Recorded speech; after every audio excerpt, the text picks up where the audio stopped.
welcome to another episode of The Influential Nonprofit. I'm your host, Maryanne Dersch.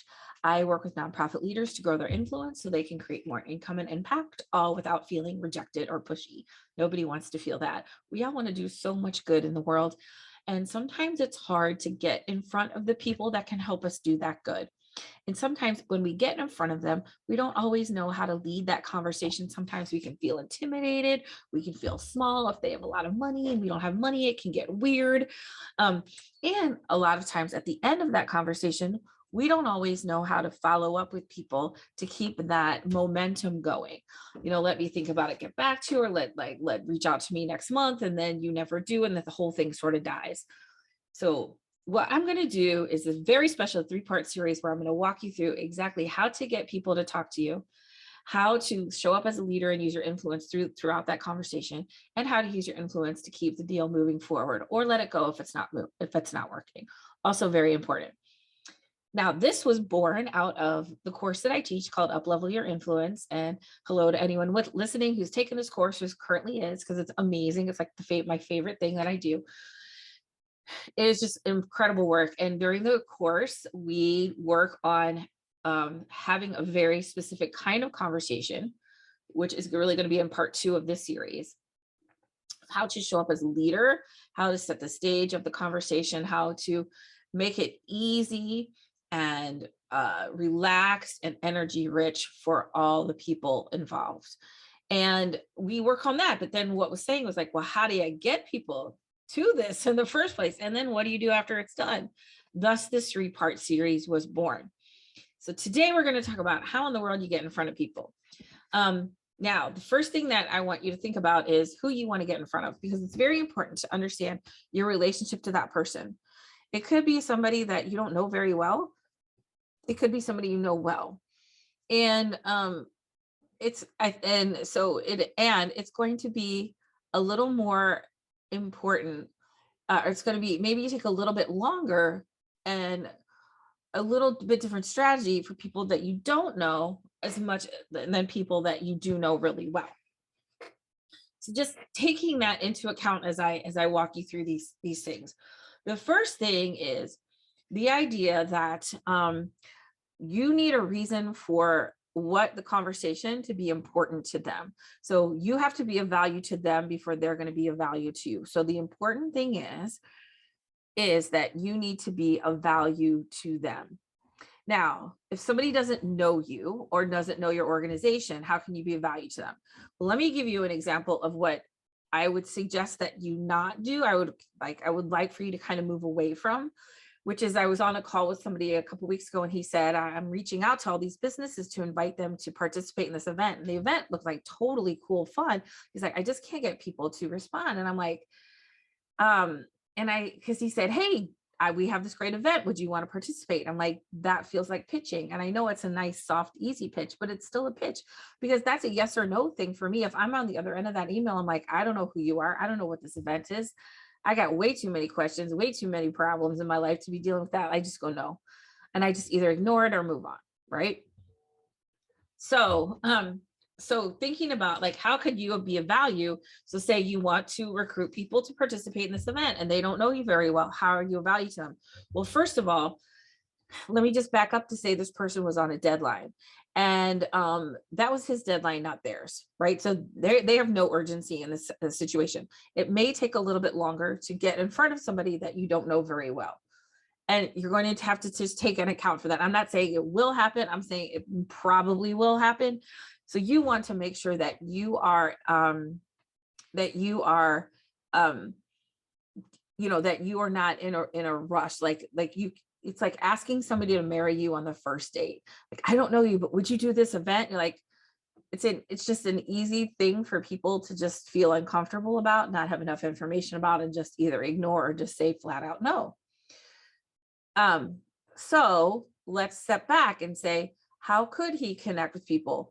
Well, the thing is to look at the person that you want to connect with. Maybe they like, if it's like a food pantry and you want to connect with somebody, say, hey, we're both like the business is I'm just going to say a realtor, we're both really care about families in our community or growing our community.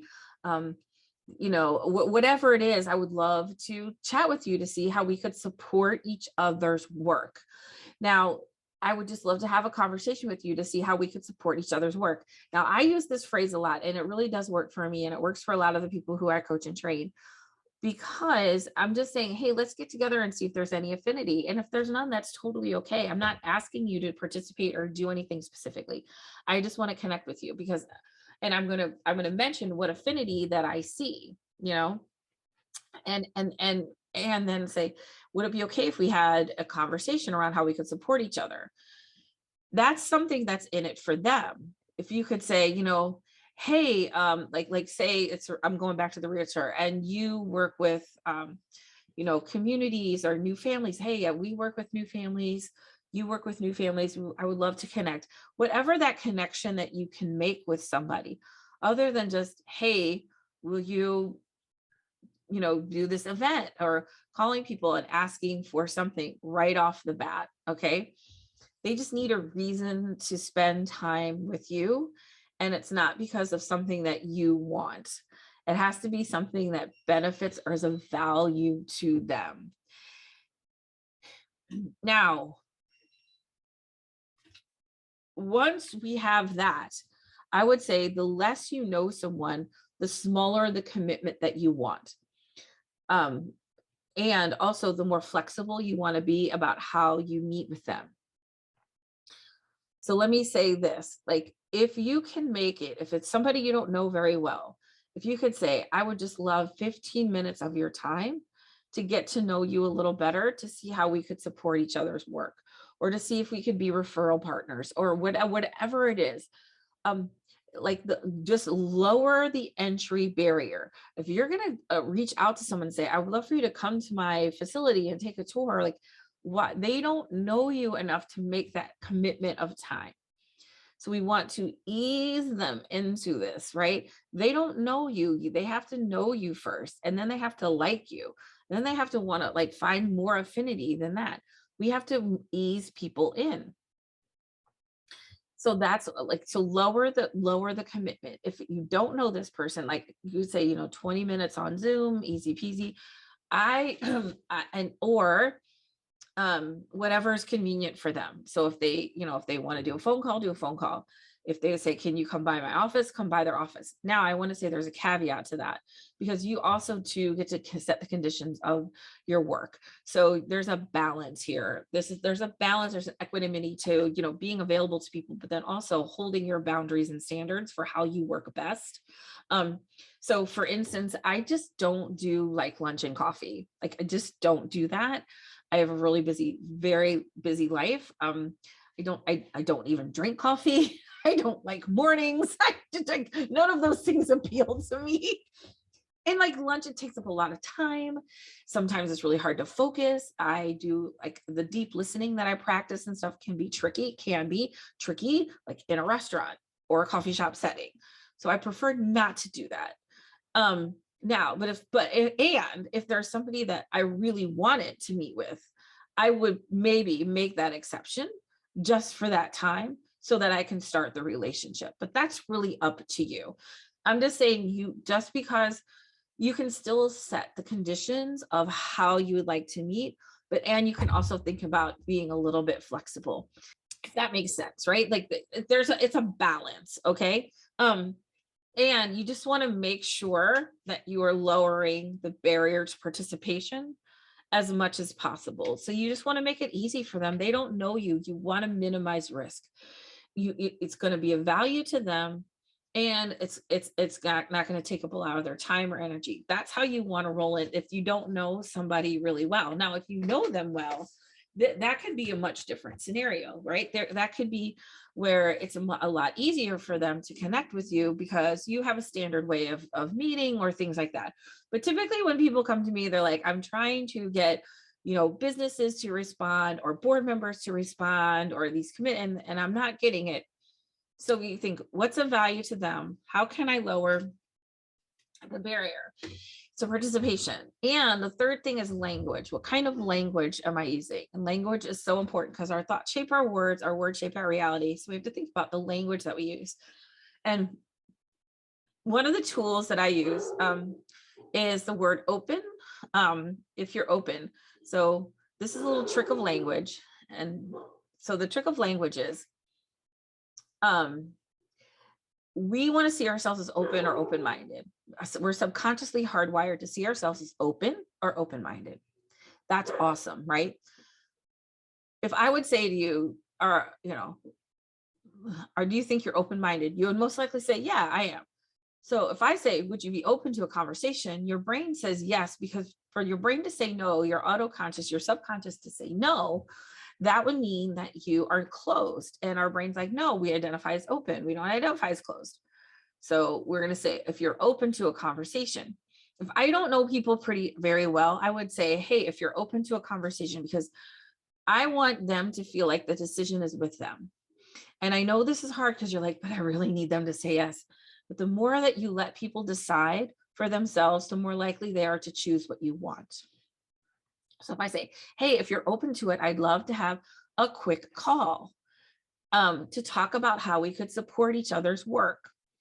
That's pretty easy, and of course at your convenience, whatever time.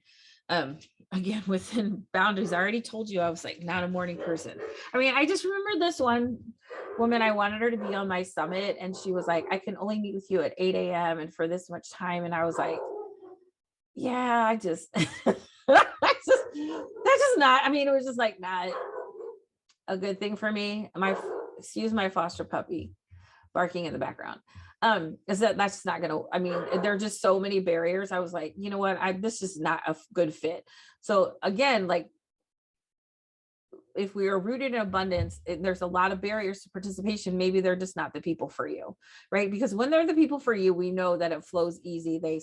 You get together, like if it's easy to get together, if it's easy to connect, everything else will be easy, so just thinking about that, but using that language, hey, if you're open to it, I would love to have a conversation. The other thing is using an assumptive phrase, which is when would be a good time to meet. So that assumes a lot of things, that they want to meet with you, that the only thing we have to decide is when is a good time. So you could say, when is a good time next week for a quick call? They will almost always respond back with, well, next week I have this and this and this. Instead of, because I'm not asking them a yes or no question. I'm asking them, hey, could you meet next week? No, I'm saying, when is a good time next week to meet? And that really works a lot too. One of the women who was one of the first participants in my course, like 2 years ago, she said, she's been trying to get people to set meetings, and she started using it. She's like, oh my God, they're emailing me back. This is so crazy. I'm like, yeah, it works. What? Who knew? So really, if you're looking at, understanding the relationship of the person that you are trying to connect with, and knowing that the less you know them, we're going to have to really lower the barriers to participation, make it about them. How is this going to be of value to them? How can it be the most convenient for them? And then using that assumptive language to move them forward to action, and then to get a meeting on the calendar. Now, if if people don't respond, here's the thing, and this is really up to you, but this is just my experience. All right. I have a phrase called follow the free energy. My coach taught me this phrase. Like there's a couple, I mean, there's no right or wrong approach. All right. But my approach is this. I'll reach out a couple times, and if I don't hear back, it's like, I'm going to let you go.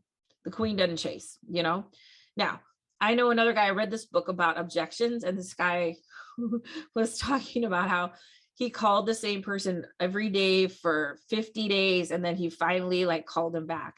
And I'm like, that's not a wrong approach. I'm not saying that's wrong. That's just not my approach. Okay. That's not what feels good to me.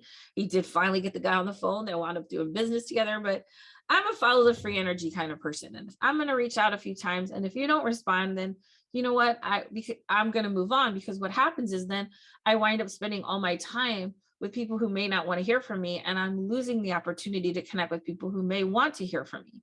And it is hard to let go sometimes because you probably can see potential. And if they can't, that's okay. And just remember, in this is a numbers game, and it's all about, the more that if they don't respond, just let go and get to the next one, because your job is to get to know as fast as possible. So if they don't want to meet, that's fine, then move on.